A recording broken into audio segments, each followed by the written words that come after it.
اللهم صل وسلم وبارك على سيدنا محمد وعلى آله وصحبه أجمعين. يا مساء الخير على أجمل متابعين في الدنيا كلها. وحشتوني جدا جدا جدا من القصة اللي فاتت. جاية لكم النهاردة وجايبة لكم قصة قوية، قصة واقعية وقصة كاملة من القصص اللي انت بتحبوها، بقلم الكاتبة الرائعة والمبدعة دايما هاجر العفيفي، اللي دايما قصصها بتعجبكم. أحداث قصتنا النهاردة حلوة جدا فوق ما تتخيلوا، علشان كده كملوا معانا القصة للآخر، وما تنسوش تكتبوا آرائكم في التعليقات، وكمان تفعلوا جرس الإشعارات علشان توصلكم إشعارات بكل الحلقات الجديدة اللي بتنزل بشكل يومي على كل قنوات حكايات هايدي. وقبل ما نبدأ أتمنى منكم تدعوا لوالدتي بالرحمة وبالمغفرة، وإن يجعل مأواها الجنة إن شاء الله. يلا بينا نبدأ. في القاهرة، في بيت كبير جدا مكون من دورين. الدورين كانوا مفتوحين على بعض. في الأوضة كان واقف أدهم اللي عمره 30 سنة، كان لابس بدلة وبيسرح شعره. دخلت عليه مراته اللي اسمها ريهام وعمرها 26 سنة. ايه يا حبيبي، معقول هتمشي دلوقتي؟ مش قلت ان انت النهاردة مش هتخرج ومش هتسيبنا لوحدنا؟ أدهم لف وشه ليها وبس ايدها. معلش يا حبيبتي، ما انت عارفة ان بيطلبوني في الشركة فجأة، وانا الفترة دي عندي مشروع مهم. ريهام قعدت على السرير. على فكرة ملك بنتك هتزعل قوي، كانت متعشمة ان انت تخرجها. انت عارف ان هي مستنية الخروجة دي من زمان. هرضيها وهعوضها. انت كمان فهمها برضو، اصل الشركة الجداد هيوصلوا النهاردة ولازم اكون في استقبالهم. ربنا معاك يا ادهم، بس انا ممكن اخرج لان عندي شغل في السنتر بتاعي، طالما انت هتشوف شغلك بقى. ماشي يا ريهام، اعملي اللي ريحك. ادهم سلم عليها وخرج من الأوضة. وهو نازل سمع صوت بنته بتنادى عليه. ملك كان عمرها 8 سنين. جريت على باباها وحضنته. مش انت قلت يا بابي ان احنا هنخرج النهاردة مع بعض؟ ادهم بسها من خدها. معلش يا حبيبتي، حقك عليا، هعوضها لك مرة تانية وهجيب لك حاجات حلوة كتير قوي. ملك ما تزعليش. البنت بست باباها وبعدين نزلها وراح على شغل. ريهام خرجت من الأوضة. تعالي يا ملوكة، تعالي نلعب أنا وانتي، وبعد كده ننزل نعمل أكل علشان هخرج كمان شوية. البنت سقفت بفرحة وجريت مع مامتها ودخل على أوضتها. أما في قرية بسيطة جدا وفي بيت قديم، كان دور واحد. كانت قاعدة ست كبيرة على الأرض وعمرها 59 سنة ومعاها طبق أكل. دي بقى كانت تبقى مامة ريهام، وعايشة في بيت وحش قوي. كان في بيتها ولد وبنت صغيرين عمرهم تقريبا 6 سنين. خبت طبق الأكل تحت الكنبة قبل ما العيال يشوفوه. العيال دخلوا عليها، كانوا توأم 6 سنين. الاتنين كانوا شكل بعض وحلوين قوي. الولد كان اسمه ياسين والبنوتة اسمها رؤية. ياسين قعد جنب الست. أنا جعان يا ستي، أنا ورؤية مش لاقيين أكل من امبارح. الست روحية قالت لهم مفيش أكل، أجيب لك منين يعني؟ أسرق ولا أعمل إيه؟ أنا ما بعتش امبارح في السوق كويس. رؤية بصت لجدتها. أنا شفت ماما المرة اللي فاتت سابت لك فلوس كتير قوي، إحنا عايزين من الفلوس دي يا ستي. روحية زقتها والبنت وقعت على الأرض. أما أنت صاحبة قليلة الرباية، مفيش فلوس، غور يا بنت في 60 داهية. شوفوا رايحين فين، أمكم ما سابتش حاجة يا أختي. إيه العيال اللي مش متربية دي؟ ياسين راح عند أخت قومها وكان زعلان. الاتنين دخلوا الأوضة اللي بيناموا فيها. كانت أوضة قديمة قوي، السرير كان متبهدل ووقع على الأرض. رؤية قعدت وقالت بدموع أنا جعانة قوي يا ياسين، بطني كمان بتوجعني من الجوع. ياسين طبطب عليها إن هخرج أشوف أي أكل بره، متزعليش يا رؤية. رؤية كانت حزينة وبتعيط، وياسين كان بيعيط هو كمان من الجوع. أما في القاهرة وتحديدا في شركة أدهم، كان قاعد في مكتبه بيشتغل. باب المكتب خبط ودخلت عليه بنوتة 25 سنة، وكانت لابسة اليونيفورم بتاع الكافيه وفي ايديها الصينية عليها القهوة. قربت من المكتب وحطت الصينية قدامه. متشكر قوي يا بسمة. تحت أمرك يا مستر أدهم، أنا بس كنت عايزة أعرف هي ريهام ليه مش بترد على تليفوناتي؟ هي ريهام كويسة؟ أصلا أنا بتصل عليها من امبارح ما بتردش. تليفونها من امبارح حصل فيه مشكلة، ابقوا روحوا شوفيها في الفيلا في أي وقت. البيت بيتك يا بسمة. بصيت له بخجل. متشكرة ليك قوي يا أدهم بيه، إن شاء الله هبقى أروح أشوفها. قالت كلامها وخرجت.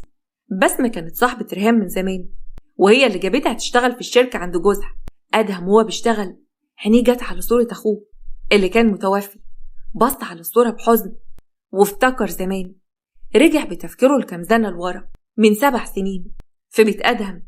كان قاعد بيشرب القهوة ودخل عليه أخوه اللي كان في الوقت ده 20 سنة واسمه مازن. مازن قعد قدامه. أدهم، أنا كنت محتاج منك فلوس ضروري. أدهم ساب القهوة. مش أنت لسه واخد مني فلوس من يومين؟ بتعمل بهم إيه يا مازن؟ وبعدين مش قلتلك تمسك إيديك شوية في المصاريف؟ يا سيدي ما أنا بعمل اللي بعمله. وبعدين يا أدهم مش لازم تعرف أنا بصرف إيه وبعمل إيه. قلتلك يا سيدي هاخد منك الفلوس مؤقتا لغاية ما أشوف شغل. الشغل كتير وياما وأنا اتحايلت عليك تيجي تشتغل معايا هنا، لكن حضرتك اللي رفضت وقلت إن أنت ما بتشتغلش في شركتي. يبقى أنت اللي بتتحجج يا مازن. يا سيدي أنا عايز شغل حر، مش عاوز حد يتحكم فيا. هتديني فلوس ولا لأ؟ أدهم شرب قهوته. لأ يا مازن، معلش مش كل مرة هديك. مازن قام وقف وكان متعصب. هو أنت هتفرق معاك شوية الملاليم اللي أنت بترموهم ليا مقابل الفلوس اللي عندك؟ والله اللي عندي مش جاية بستاهل علشان أفرط فيه بستاهل. مازن بص لأخوه بغضب وخرج من البيت وكان متعصب. وأدهم قعد يخبط كف على كف وكان مستغرب من أفعال أخوه. إرهام مراته دخلت عليه. مال مازن متعصب كده ليه يا أدهم؟ أنت اتخانقتوا تاني؟ سيبك منه، الواد ده فاكر إن الدنيا كلها سهلة. أنا تعبت من أفعاله، كل شوية ويطلب مني فلوس. ما تديله، مش الفلوس دي من حقه من مراسه؟ ريح دماغك، ما هو كل شوية هيطلب منك. حق مين يا ريهام؟ أنت بتحلمي؟ مازن أخويا خلص حقه من زمان قوي. ده لو بيلعب قمار ما كانش هيصرف الفلوس دي كلها. سيبك منه. ريهام سابته وطلع على فوق ورجع أدهم من ذكرياته وهو قاعد في مكتبه. كان ماسك الصورة وبيبص لها. الله يرحمك ويسامحك يا مازن، وحشتيني قوي. يمكن أنا قسيت عليك كتير بس كله كان علشان مصلحتك. حقك عليا. قال كلامه وكمل شغله. وكل شوية حزنه كان بيتجدد على وفاة أخوه اللي توفى في عز شبابه. تاني يوم في القرية في بيت روحية، ريهام كانت قاعدة وياسين ورؤية قدامها. هما مبهدلين كده ليه؟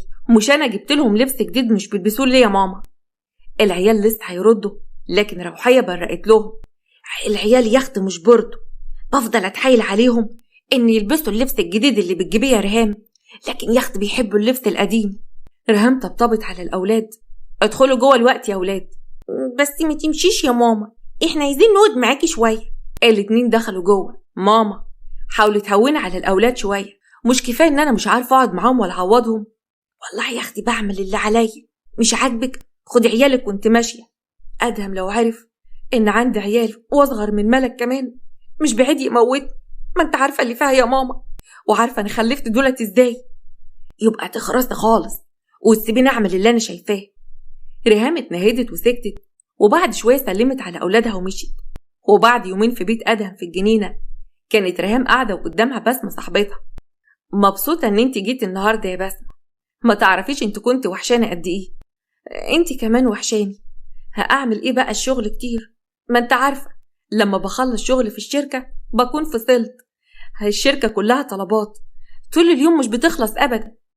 بس يا رب ادهم جوزي يبقى زود لك المرتب شويه، هو بيقول لي ان انت مجتهده. سمعت ان هو هيزود لي الشهر ده، بس مش عارفه. تعرفي يا ريهام انا من غيرك مش عارفه كنت هعمل ايه.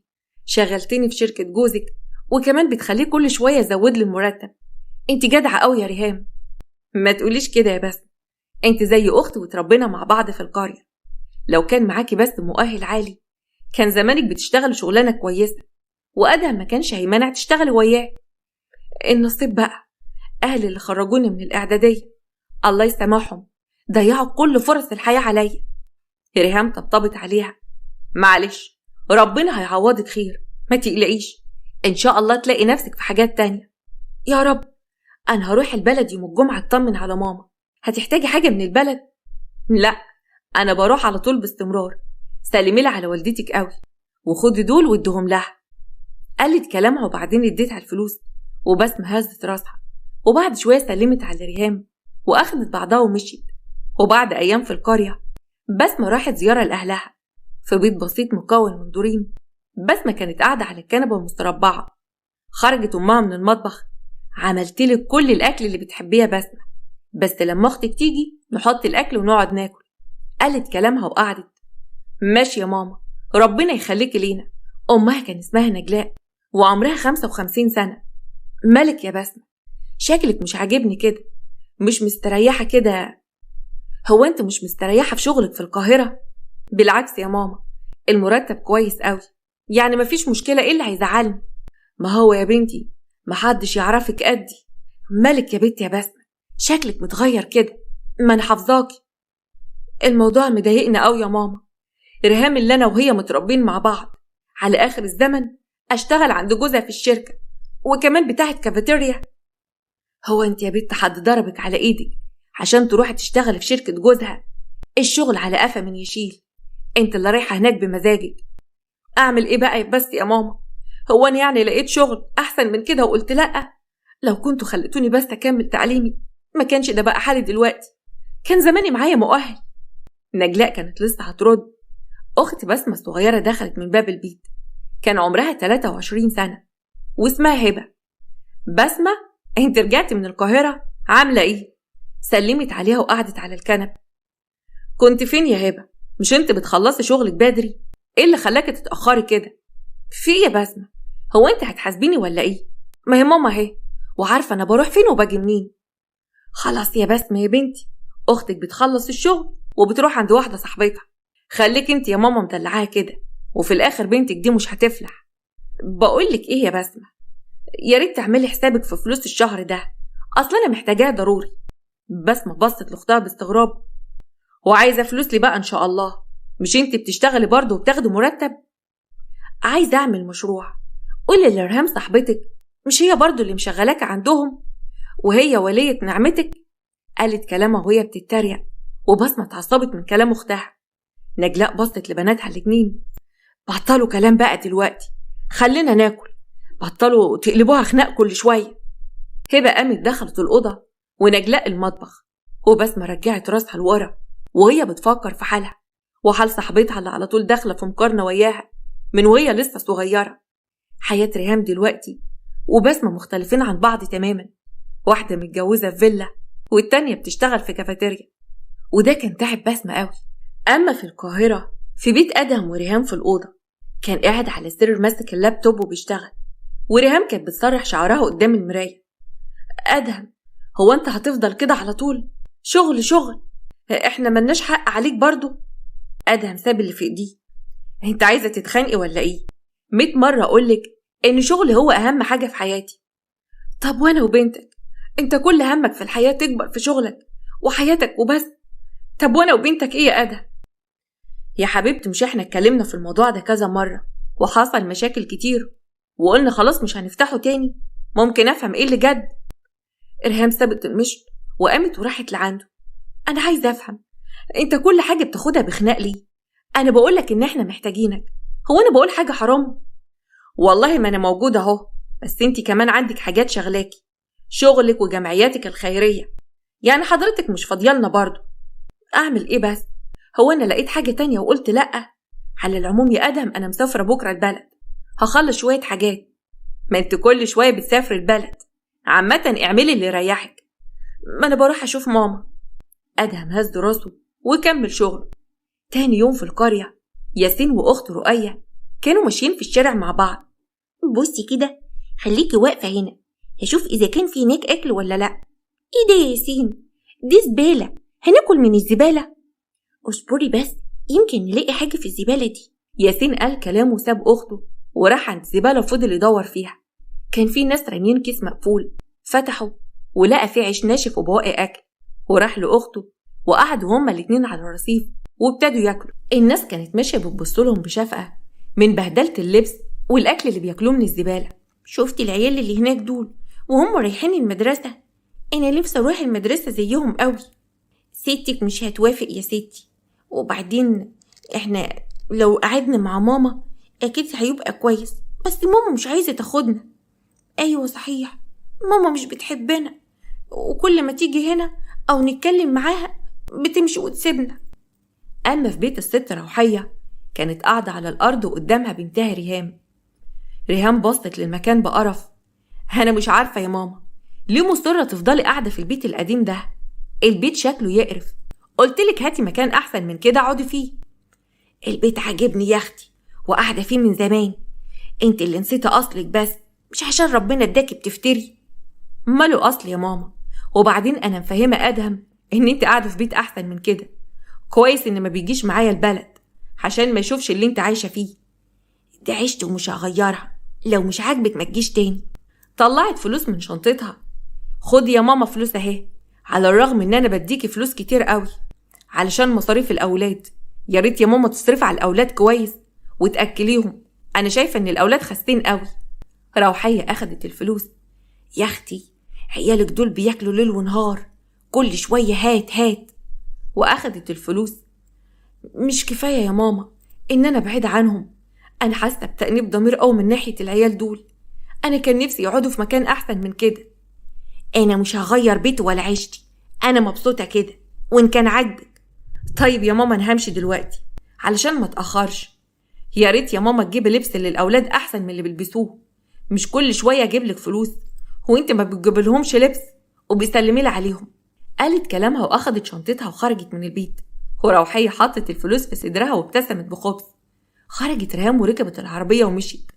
في الوقت ده ياسين ورؤية كانوا جايين، هما الاتنين من بعيد. شافوا مامتهم راكبة في العربية، طلعوا يجروا وراها لكن ملحقوهاش. ياسين بزعل: ماما مشيت يا رؤية زي كل مرة، ملحقناش نشوفها. يا ريتنا ما كنا خرجنا من البيت النهاردة. هي ماما مش جاية لينا، ما تزعلش يا ياسين. طبطبت عليه والاتنين دخلوا البيت عند ستهم اللي كانت بتجهز علشان تروح تبيع بضايع في السوق. انت رايحة فين يا ستي؟ خدينا معاكي. روحية حطت الطرح على راسها. وانت مالك يا واد رايحة فين؟ ادخل جوه انت واختك وبطلوا لف في الشوارع بقى. قالت كلمتها وخرجت من البيت وسابتهم وهم دخلوا علشان يناموا. اما عند بسمة كانت نازلة من بيتها ومسافرة القاهرة. شافت ريهام معدية بالعربية بتاعتها. ريهام وقفت العربية علشان تركب بسمة جنبها. بسمة اول ما ركبت: ايه يا بنتي، يلا عشان نلحق نروح القاهرة، اتأخرت كده ليه في البيت؟ بسمة بصت لها: ما انا كنت بسلم على ماما وهبة، انت عارفة اني مش باجي هنا كتير علشان الشغل. ماشي يا ستي، هعديها لك المرة دي. المهم يا بسمة، انا عايزاكي تروحي تقعدي مع ملك بنتي لان طول اليوم مش بكون وياها. ازاي بس؟ ما انا عندي شغل كتير في الشركة، انت عارفة ان اليوم اللي بغيبه بتحاسب عليه. معلش يا بسمة، خليكي مع البنت وانا هقول لأدهم يمشيلك اليوم ويدفعلك فيه المرتب. بسمة كتمت في نفسها وكانت متغاظة جدا ان هي كمان هتشغلها لبنتها. وريهام شغلت العربية ومشيوا والاتنين رجعوا القاهرة مع بعض. تاني يوم في بيت أدهم في الجنينة، بسمة راحت البيت وكانت بتلعب مع ملك. طنطي بسمة، انا عايزة اطلع فوق المكان العالي اللي هناك ده، عايزة انط. تنط فين بس يا ملك؟ انت بتهزري؟ لا طبعا، المكان ده عالي قوي يا حبيبتي. بقولك ايه، ما تيجي نلعب استغماية. ملك سقفت بحماس وراحت جابت طرحة بسرعة علشان يربطوها على وشهم. بسمة حطيتها على عينيها وقعدت تدور على ملك. هجيبك يا ملوكة، ما تخافيش مش هتهربي مني. مش هتعرفي، انا بعيد عنك يا طنطي بسمة.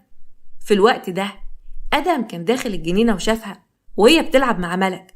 بسمة قربت من أدهم ومسكته على أساس إن هو ملك. استغرب جدا. انت طولت كده ليه يا ملوكة؟ قالت كلامها وهي بتشيل الطرحة، لكن ملك كانت واقفة بعيد وبتضحك عليها. بسمة بخضة وبتوتر: مستر أدهم، أنا متأسفة قوي. بس خلاص، مفيش حاجة يا ستي. هو أنت ما رحتيش الشغل النهاردة ليه؟ هي مش ريهام قالت لحضرتك إن أنا هقعد مع ملك؟ أصلها مشغولة طول النهار. لا ما قالتليش حاجة، بس خلاص يا ستي مفيش مشكلة. ملك جريت عليها ومسكت إيديها: يلا يا بسمة نكمل لعب، انت بوظت اللعبة. أدهم شالها وبسها: ما تزعليش يا ستي، حقك عليا، هتبوسها بقى علشان نخرج نتفسح أنا وانتي. ملك سقفت: هي أنا موافقة يا بابا، بس خلي بسمة تيجي ويانا. بسمة سمعت كده وتوترت: لا يا حبيبتي، مش هينفع، أنا هرجع لبيتي بقى. أدهم قطعها: ومش هينفع ليا بسمة، تعالي معانا، ريهام كده في المركز بتاعها وفي شغلها، وبعدين مش فاضيالنا خالص الفترة دي، وملك محتاجة حد يساعدها في الألعاب. بسمة كانت مترددة توافق ولا لأ، بس لقيتها فرصة وقررت توافق. وفعلا بعد شوية خرجوا وراح الملاهي. بسمة كانت بتلعب ويا البنت كأنها طفلة صغيرة. وبالليل رجع أدهم وكان شايل بنته اللي كانت جايبة لعب كتير أوي فرحانة بيها. ريهام كانت قاعدة مستنياهم، وقفت وقالت: خرجتوا يعني من غير ما حد يقولي؟ ما كلمتنيش ليه يا أدهم؟ هو في ايه بالظبط؟ عادي يا ريهام، ما انت النهاردة برضو خرجت من غير ما تقوليلي، وجبتي بسمة تقعد مع ملك. بس أنا خرجت في شغل، ما كنتش راح أتفسح يعني. أنا والله خرجت بنتي، واللي عملته لا حرام ولا عيب. خلاص بقى يا ريهام، مش كل حاجة تعملي منها موضوع. طنطي بسمة كانت فرحانة قوي وركبت معايا المراجيح يا ماما وجرينا كتير. ريهام رفعت حاجبها: ايه ده؟ هي كمان راحت معاكم الملاهي؟ ايه الحلاوة دي كلها؟ مش انت اللي سايباها مع البنت وملك شبطت فيها، فما قلناش لأ وهجت معانا يا ستي. تمام، يلا يا ملك على اوضتك علشان المدرسة الصبح، وما تتأخريش على الباص. يلا يا حبيبتي. أدهم نزل ملك والبنت أخدت حاجتها وطلعت أوضتها. ما براحة يا ريهام، بتزعقي للبنت كده ليه؟ البنت ما قالتش حاجة غلط. خلاص يا أدهم، بنتي وانا عارفة بتعامل معاها ازاي. معلش يا ريت انت بقى ما تتدخلش في الأمور دي. أدهم ما ردش عليها وطلع على فوق. ريهام نفخت بضيق لما افتكرت ان بسمة خرجت مع جوزها وبنتها، على الرغم ان هي معاه في الشركة، بس المرة دي بقى خرجت في نطاق تاني غير الشغل. وبعد أيام في البلد في بيت أهل بسمة كانت عند أمها. بسمة بصدمة: انت بتقولي ايه يا ماما؟ مستحيل الكلام اللي بتقوليه ده. ولا مستحيل ولا حاجة، أنا شفت العيال خارجين من بيت الست روحية وباين عليهم البهدلة. طب وبعدين يا ماما عملت ايه؟ وعرفتي منين الكلام اللي بتقوليه ده؟ معقولة العيال دول يبقوا ولاد ريهام؟ ازاي بس؟ والله يا بنتي أنا قلت إن يمكن يبقوا قرايبهم ولا حاجة، بس أنا بقى فضلت أتصنت لما عرفت إن العيال دول يبقوا عيال ريهام. صاحبتك لما كانت ماشية بالعربية العيال كانوا بيجروا وراها وبيقولوا إن دي ماما. بسمة كانت مصدومة ومستغربة، إزاي ريهام تخلف وعيال أصغر من ملك وكمان توأم؟ وإزاي أصلا ستهم سايباهم متبهدلين كده في البلد؟ أنا مش فاهمة حاجة يا ماما. ولا أنا يا بنتي. معقولة يبقوا دول ولاد صاحبتك وما تجيبش سيرة عنهم؟ بسمة وهي بتفكر: أنا يا ماما لازم أعرف إيه السر في الموضوع ده وأعرف اللي فيها. ريهام ما قالتليش أي حاجة خالص، وخلفتهم إزاي وإمتى؟ معقولة تكون كانت بتخون أدهم؟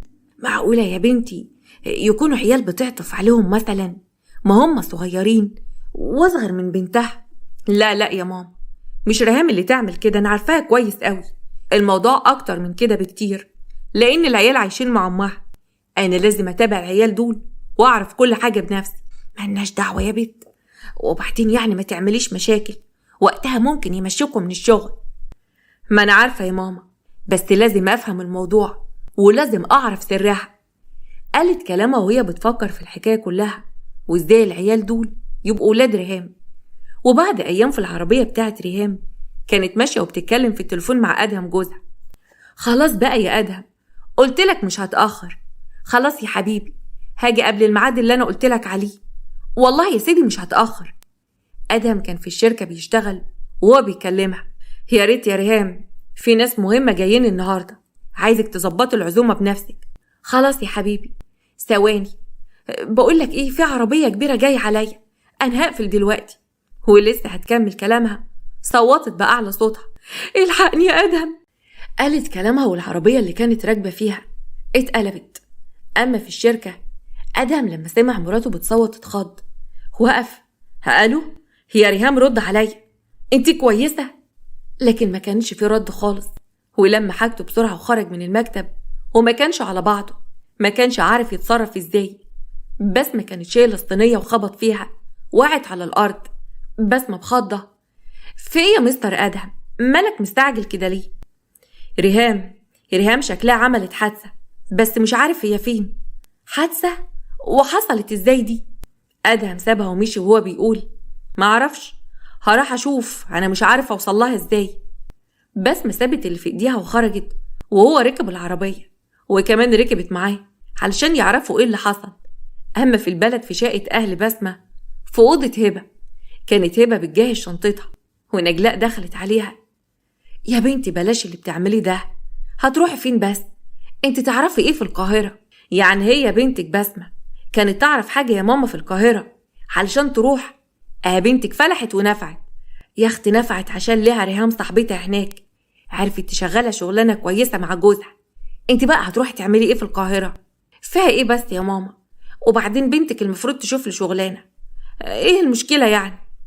علي يا هبة، انت شغلك موجود هنا في البلد، بلاش طمع يا بنتي، بدل ما الدنيا تبوظ معاكي وتروحي تبوظي شغل اختي. هبة خلصت لم في شنطتها وقفلتها. والله يا ماما انا قررت، مش محتاجة نقاش تاني، بعد اذن حضرتك. قالت كلامها واخدت شنطتها وخرجت من البيت، ونجلاء وقفت تخبط كف على كف. والله يا هبة انت هتضيعي نفسك بعندك ده. اما في الشارع هبة كانت ماشية وشايلة شنطتها، وياسين قرب منها. ممكن تدينا فلوس نجيب بيها أكل؟ هبة بصت له بقرف. فلوس؟ امشي يلا بمنظرك المعفن ده، هو انت لبسك عامل كده ليه؟ أنا مش بشحت على فكرة، أنا عايز فلوس أجيب أكل والله. امشي امشي بلاش قرف. انا مش فاهمة انتوا بتطلعوا لنا منين؟ رؤية جت من بعيد وشافت اخوها. أمي يا ياسين ما تزعلش، أنا جبت أكل، عمو اداني حاجات حلوة كتير قوي، تعالى ويايا. وقومته ومشي هما الاتنين وقعدوا على الرصيف ياكلوا الأكل مع رؤية. أما في القاهرة في المستشفى كان أدهم وصل هو وبسمة بعد ما الناس كلموه، وعارف إن عملت حادثة على الطريق السريع والعربية اتقلبت. بسمة كانت واقفة قدامه. اهدى يا مستر أدهم، هي هتبقى كويسة إن شاء الله. في الوقت ده الدكتور خرج وأدهم راح لعنده. خير يا دكتور، ريهام مالها، ايه اللي حصل؟ أنا آسف بس الإصابة قوية قوي وأدت لغيبوبة. بسمة بصت له بصدمة هي وأدهم. طب وهتفوق امتى يا دكتور بالظبط؟ الدكتور بص لأدهم. العلم عند ربنا، يمكن تفوق بعد أسبوع، بعد شهر، بعد سنة، الله أعلم. ادعوا لها. قال كلامه وسابهم ومشي. وأدهم بص لبسمة. معقولة كل ده يحصل في لحظة؟ لا حول ولا قوة إلا بالله. إن شاء الله يا مستر أدهم هتبقى كويسة. كان واقف ومش عارف يعمل إيه، كان حاسس إن هو بيحلم. بالليل في البيت رجع أدهم وبان عليه الحزن. ملك بنته جريت عليه وحضنته. بابي وحشتيني قوي يا بابي. أدهم شالها. هو انت كمان يا حبيبتي وحشتيني، ما نمتيش ليه لغاية دلوقتي؟ مستنية مامي، ما جاتش من الصبح، قالت لي استناها وما نمش عشان كانت جايبالي حاجة حلوة. بصي يا حبيبتي، ماما هتسافر لفترة، أصل في شغل مهم لازم تخلصه، بعد ما تخلصه هتيجي على طول. مسافرة؟ طب ما قالتليش ليه؟ ده كانت بتسلم عليا على طول قبل ما تسافر. أصل السفرية جت فجأة، معلش بقى يا لوكا، هتعوضك إن شاء الله يا حبيبتي أول ما ترجع. ماشي يا بابي. أدهم طبطب عليها. يلا بقى لما أطلع أقعد معاكي في أوضتك لغاية ما تنامي يا حبيبتي. أخدها وطلع فوق وهو بيفكر يا ترى إيه اللي هيحصل لريهام. وعدت الأيام وفات أسبوعين في الشركة، وأدهم كان قاعد على مكتبه بس ما كانش عارف يشتغل. باب المكتب خبط وبسمة دخلت وكانت في ايديها القهوة. متشكر قوي يا بسمة. الشكر لله يا أدهم بيه. كانت بتقول كلامها وبتفرك في ايديها وعايزة تقول له حاجة. أدهم لاحظ توترها. مالك يا بسمة، انت عايزة تقولي حاجة؟ محتاجة فلوس؟ لا خير حضرتك سابق، مش موضوع فلوس خالص، الموضوع أهم من كده بكتير. أدهم بصلها باستغراب. موضوع ايه؟ انت كده قلقتيني يا بسمة. طب اقعدي وقوليلي. بسمة قعدت قدامه. أنا ترددت كتير قوي إن أقولك، بس اللي شفته لما كنت مسافرة في البلد من يومين بصراحة صدمني، وأنا عايزة أقولك من وقتها. أنا مش فاهم حاجة، أنت شفتي إيه في البلد؟ مالك بتتكلمي بالألغاز كده؟ ما تنطقي وتقولي في إيه؟ بسمة قررت تقول وخلاص. من الآخر كده الموضوع يخص ريهام. أدهم بصلها وكان مستنيها تكمل كلامها. ريهام عندها طفلين والاتنين توأم وعمرهم 6 سنين، عايشين مع ستهم وحالتهم صعبة قوي. العيال بياكلوا من الزبالة ولابسين لبس مبهدل قوي. أنا مش عارفة هي ازاي سايبة عيالها كده، ومحتاجين رعاية. أدهم وقف. انت مجنونة ولا ايه؟ ايه الكلام الفارغ اللي بتقولي ده؟ يعني ايه ريهام مخلفة؟ ومنين جابت الطفلين التوأم دول منين؟ احنا ما عندناش غير ملك بنتنا وبس. بسمة بصت له بخوف. ما انا متأكدة من اللي حضرتك بتقوله، بس انا بقى رحت من يومين اشوف العيال ولقيتهم يعني لمؤاخذة بياكلوا من الزبالة، وسألت وعرفت إن دولت ولاد ريهام وقاعدين عند جدتهم وبتخبوهم هناك. أدهم كان مصدوم من اللي بيسمعه. ده كلام فارغ، مالي أنا بالعيال اللي قاعدين عند الست دي؟ أنت أكيد غلطانة. أنت إيه مصلحتك علشان تقولي الكلام ده؟ بتتبلى عليها ليه؟ أنا مش بتبلى عليها يا أدهم بيه، العيال عايشين مع ستهم. لو حضرتك عاوز تتأكد أنا هاخدك أوديك لهناك، أنا ما عنديش أي مشكلة. وبعدين حضرتك ممكن تقطع الشك باليقين في أي وقت. اللي أعرفه كمان إن هم أصغر من ملك. أدهم كان هيتجنن. إيه الكلام اللي انت بتقوليه ده؟ يعني إيه أصغر من ملك؟ خلفتهم إمتى وإزاي؟ مخلفاهم من حوالي 6 سنين. وبعدين أنا قلت لك بس علشان ننفع نلحقهم، العيال صعبانين عليا قوي يا أدهم بيه. أدهم قعد على مكتبه وكان بيحاول يستوعب الكلام الغريب اللي بيسمعه. معناه إن العيال لما يكونوا أصغر من ملك إن ريهام كانت بتخونه. كان حاسس إن هو هيتجنن، عقله كان هيشت. قام وقف. طيب تعالي معايا وهروح البلد دلوقتي حالا. ماشي، بس بلاش تروح لأمها، أصل الست دي مش كويسة. اسكتوا خالص وتعالي معايا، يا إما كده يا إما أنت كدابة وبتعملي حوار عليا. بسمة وقفت وبقلة حيلة. لا والله أبدا، أنا هاجي معاك علشان بس أثبت لك إن أنا كل كلامي صح. وبعد كام ساعة وصلوا البلد، وفي العربية وقفوا بعيد عن البيت شوية. بسمة شاورت على ياسين ورؤية اللي كانوا واقفين بعيد وبيلعبوا قدام البيت. هم دولت يا مستر أدهم العيال اللي قلتلك عليهم. شفتي هاني متبهدلين ازاي؟ هتنزلي دلوقتي وتقولي للست اللي جوه دي انك عايزة العيال، وان ريهام اللي قالتلك ان احنا ناخدهم، واهم حاجة تجيبي كل الورق اللي يخصهم، شهادات ميلادهم وكل حاجة. بس ممكن الست ما توافقش ان انا اخدهم او تديني الورق. أدهم طلع فلوس كتيرة من جيبه. خد الفلوس دي اديها لها، لو طلبت اي حاجة اديلها اللي هي عايزاه، وهي هتوافق تديك العيال والأوراق. لازم أتأكد من المصيبة دي بنفسي. بسمة كانت متوترة وابتدت تندم إن قالت، لكن قررت تكمل اللي هي عملته، ونزلت من العربية وراحت عند الست روحية اللي كانت قاعدة على الأرض بتنقي الرز. بسمة دخلت من باب المفتوح. ازيك يا خالتي روحية، عاملة ايه؟ سابت اللي في ايديها. أهلا يا بنتي، انت مين العتب عن نظر؟ أنا بسمة يا خالتي، صاحبة ريهام. الصراحة ريهام بعتتني علشان اخد العيال. عيال مين؟ وانت اصلا تعرفي ايه عنهم؟ اصل ريهام حكيت لي عن كل حاجة، وقالت لي ان عندها ولاد وبعتنا علشان اخدهم ضروري، اصلها محتاجاهم. وهي ما جاتش خدتهم ليه بنفسها؟ وبعدين اللي اعرفه ان محدش يعرف حاجة عن العيال دول غيري. ما هو يا خالتي اضطرت ان هي تحكي لي، ده حتى قالت لي اجيب معايا ورقهم اللي هي شايلاه عندك علشان هتخلص لهم حاجات في القاهرة. قالت كلامها وطلعت الفلوس وبعتت لك الفلوس دي معايا. روحية أول ما شافت الفلوس عيونها لمعت ونسيت كل حاجة. وفي الوقت ده العيال دخلوا البيت. يلا يا وادي انت وهي، لموا شوية العلهيل اللي جوه وروحوا مع الست دي هتودكم لأمكم. رؤية نطت من الفرحة. بجد يا ستي؟ يعني احنا هنروح لماما؟ جريوا على جوه وجابوا حاجتهم اللي كانت عبارة عن هدوم قديمة جدا، وروحية قامت وجابت كل حاجة تخصهم.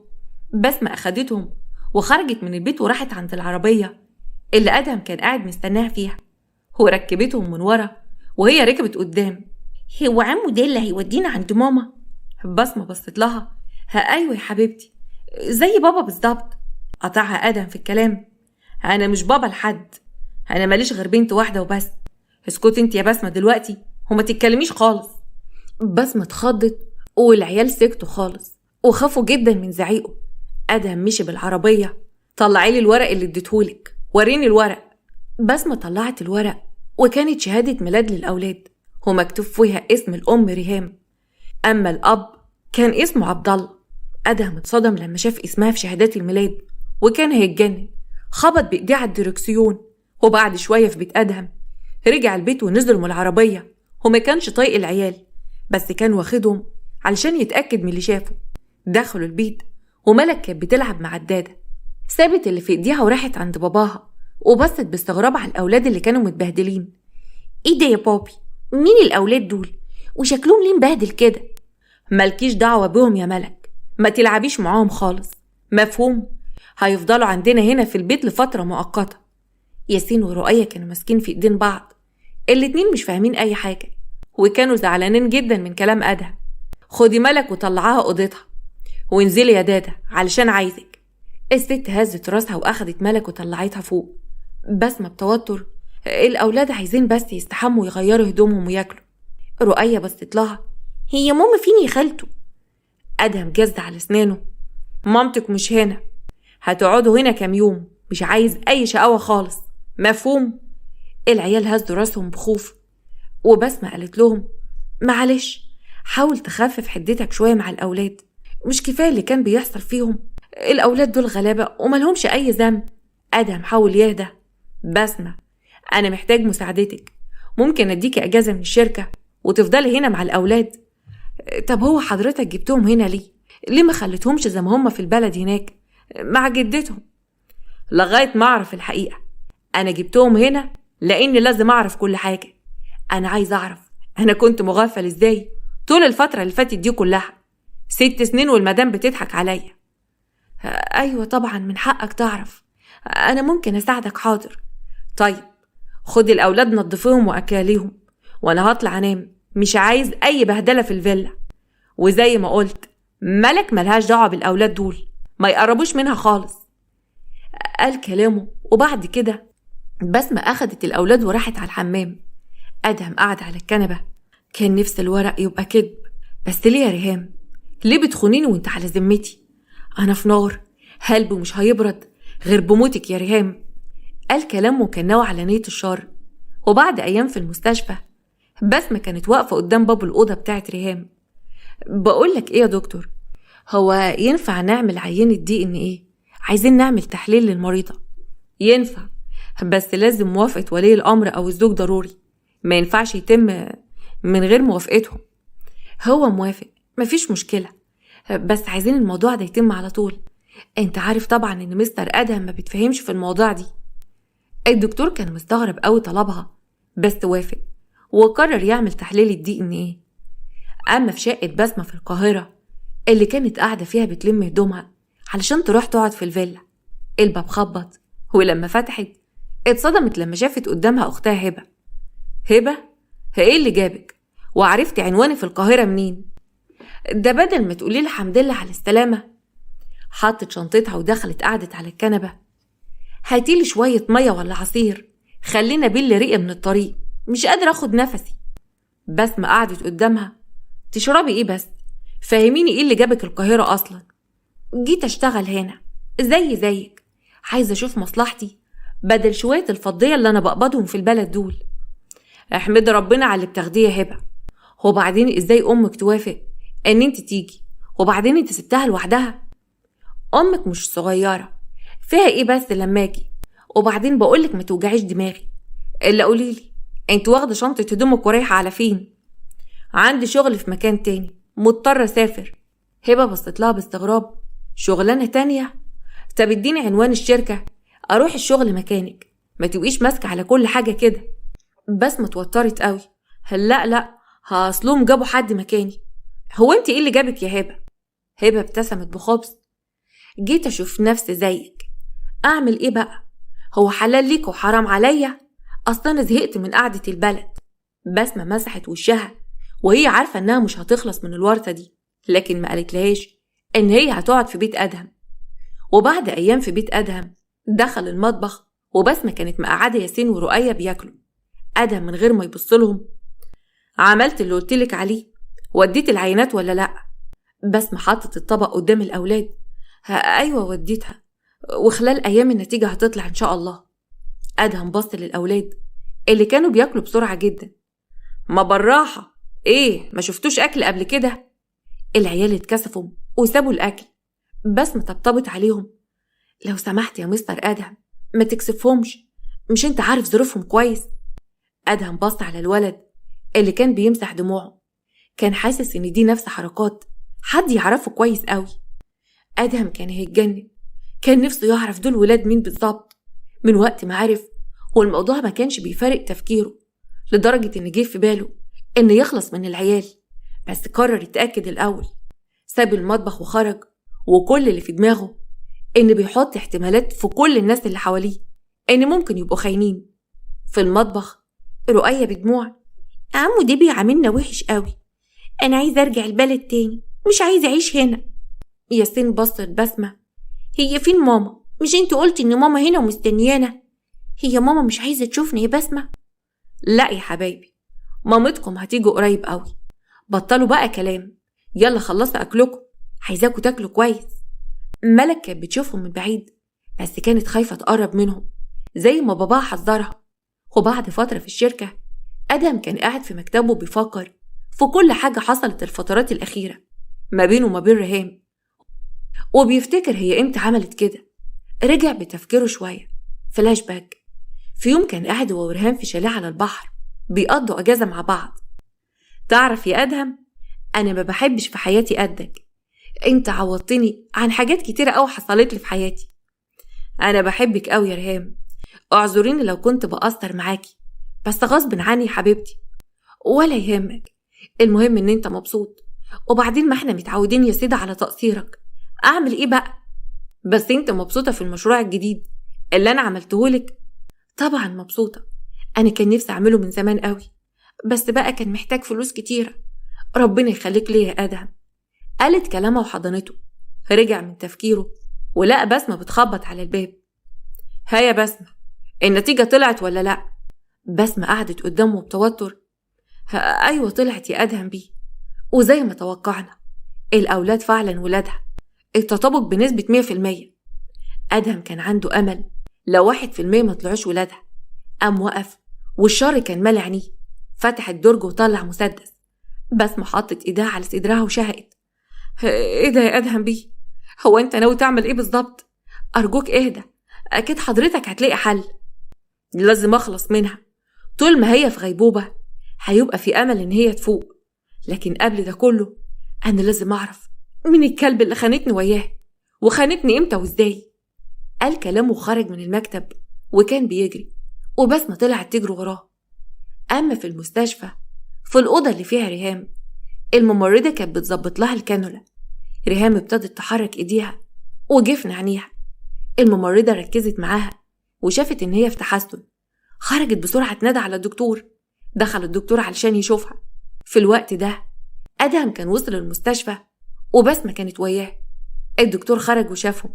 استاذ ادهم، كويس قوي ان انت جيت، انا عايزه اقولك على خبر حلو. مدام ريهام ابتدت تفوق وجسمها ابتدى يستجيب، يعني خلاص الحمد لله تقدر تقول كده ان المدام بقت كويسه. ادهم بص لبسمة. تمام يا دكتور، اقدر اشوف مراتي امتى؟ ساعة زمن نشوف الحالة ونطمن عليها، وبعد كده هندخلك لها يا استاذ. الدكتور سابهم ودخل الأوضة. مستر أدهم، أرجوك ما تعملش حاجة تندم عليها، حاول تشوف الموضوع بالراحة، أرجوك لازم تحكم عقلك. أموت وأعرف مين اللي خانتني معاه يا بسمة، يا ترى عرفه ولا لأ؟ ده هيبقى آخر يوم في عمره وعمرها هي كمان. أرجوك يا مستر أدهم اهدى، سيبها بس تفوق الأول وبعدين تبقى تشوف الحكاية، أكيد الموضوع فهقنا. أدهم سكت ومردش عليها، وبعد شوية ريهام نقلوها الأوضة عادية. ريهام بتعب. بسمة، ملك بنتي عاملة ايه؟ طمنين عليها، وفين أدهم ما دخلش ليه؟ ملك كويسة، كل شوية بتسأل عليكي، قلنا لها ان انت مسافرة. بنتي وحشتني قوي يا بسمة، انا عايزة اشرب، نادي على أدهم كمان. بسمة خرجت وبعد شوية أدهم دخل، قعد قدام مراته. ريهام بابتسامة وبتعب. أكيد وحشتك، شفت بقى الأيام فرقت ما بيننا ازاي؟ طبعا. صحيح، ياسين ورؤية عيالك بيسلموا عليكي وعايزين يشوفوكوا ضروري. ريهام برقت عينيها بصدمة لما اتأكدت إن أدهم عرف كل حاجة. يا ترى الأولاد دول يبقى مين أبوهم؟ وريهام هتتكلم ولا لأ؟ هتقول الحقيقة؟ وإزاي أصلا خلفتهم وهي على ذمة أدهم؟ يا ترى فعلا كانت خاينة؟ يا ترى هيحصل لها إيه؟ وأدهم هيتصرف معاها إزاي أول ما يعرف الحقيقة؟ والأولاد الصغيرين دول يا ترى مصيرهم هيكون عامل إزاي؟ وهبة أخت بسمة يا ترى راحت القاهرة تعمل إيه وبتخطط لإيه بالظبط؟ وبسمة كمان بتخطط لإيه؟ وليه قالت لجوز ريهام الحقيقة؟ يا ترى في دماغها حاجة؟ كل ده هنعرفه في حلقة بكرة اللي هتكون الحلقة الأخيرة. علشان كده يا ريت محدش يتأخر، وما تنسوش تعملوا لايك للفيديو واشتراك في القناة. أشوفكم بكرة على خير في الحلقة الأخيرة إن شاء الله.